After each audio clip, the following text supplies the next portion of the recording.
Muito debatido em todo o Brasil e, como não podia ser diferente também no estado de São Paulo, o porte de armas foi assunto aqui no Parlamento Paulista. Nossa equipe de reportagem conversou com o deputado estadual pelo PSL, Frederico Dávila, e também ouviu um especialista em segurança pública, Dr. Rogério Greco.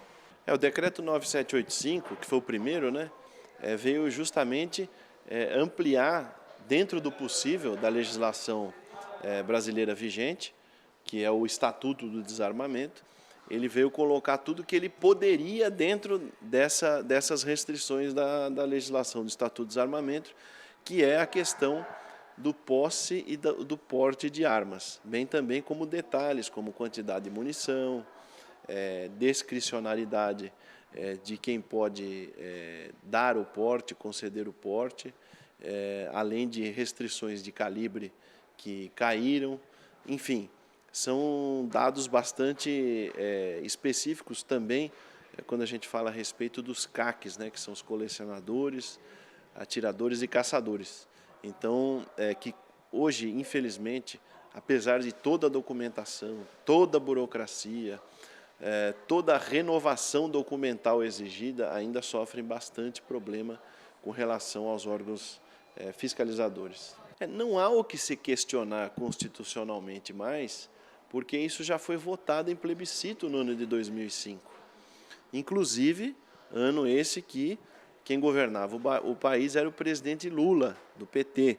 Ele conseguiria, inclusive, usar a máquina estatal, como usou por debaixo dos panos na época, forçando a questão de que a população fosse a favor do Estatuto do Desarmamento.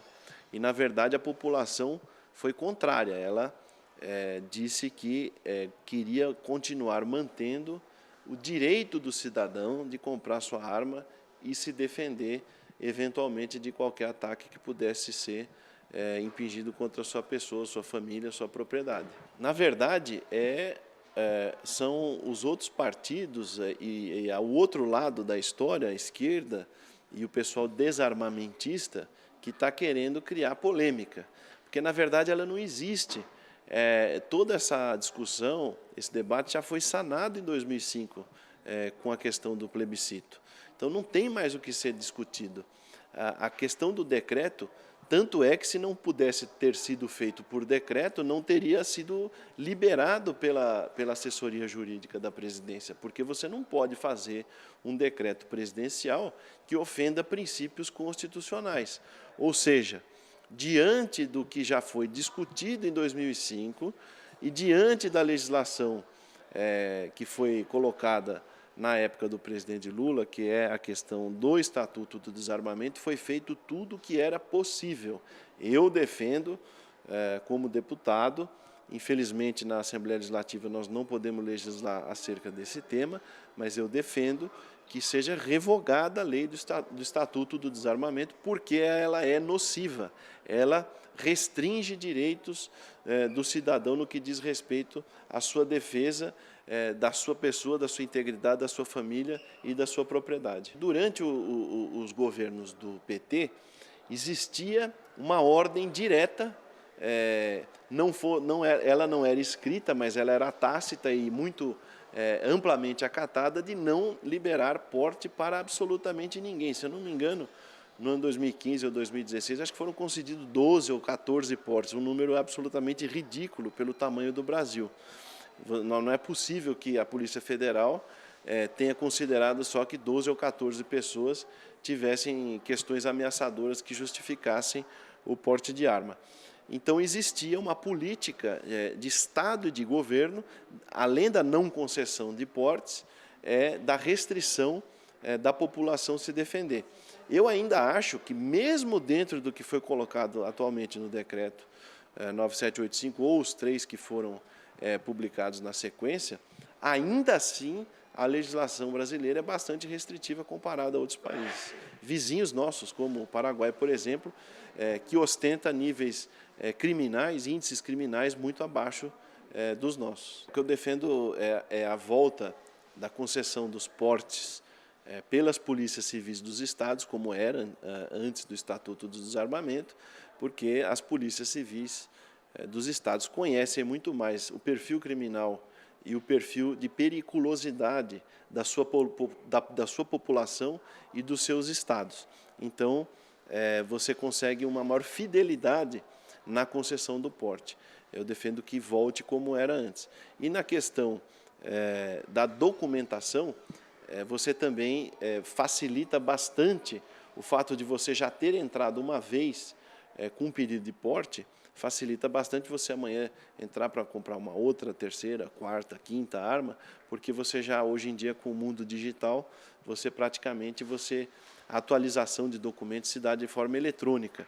Então, você não precisa ficar recorrendo a voltar a cartórios, demandar certidões em papel ou carimbadas e registradas em cartórios para dar veracidade aos documentos, uma vez que hoje você faz tudo de forma eletrônica muito rapidamente, o que a gente faz, inclusive, com os nossos carros, quando a gente vai fazer renovação de licenciamento, etc.